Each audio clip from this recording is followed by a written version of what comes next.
அந்த குருமா தான் இன்னைக்கு எப்படி ரெடி பண்ணு சொல்லி நம்ம கேட்டு தெரிஞ்சுக்க போறோம். Kumbakonam hotel style vegetable kurma நம்ம வீட்லயே எப்படி செய்யுதுன்னு பார்க்கலாமா? மிக்சர் ஜார்ல ஒரு முடி துருவன தேங்காய் கூட 1 டேபிள் ஸ்பூன் பொட்டுக்கடலை, 1 டீஸ்பூன் சோம்பு, கொஞ்சமா தண்ணி சேர்த்து பேஸ்டா அரைச்சு எடுத்துக்கோங்க.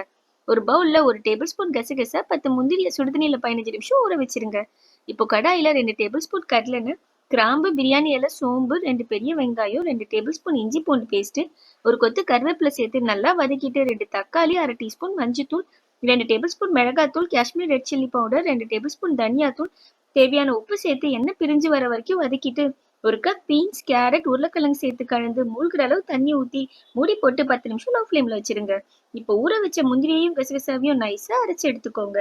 காய் நல்லா வெந்துடுச்சு. அரைச்ச முந்திரியை சேர்த்து 5 நிமிஷம் நல்லா கொதிக்க விடுங்க. இப்ப அரைச்ச தேங்காய் கூட 1 கிளாஸ் தண்ணி ஊத்தி கலந்து 2 கொதி வந்ததும் கொத்தமல்லி தூவி இறக்குனா Kumbakonam hotel style vegetable kurma ready. Try பண்ணி பாருங்க, சூப்பரா இருக்கும்.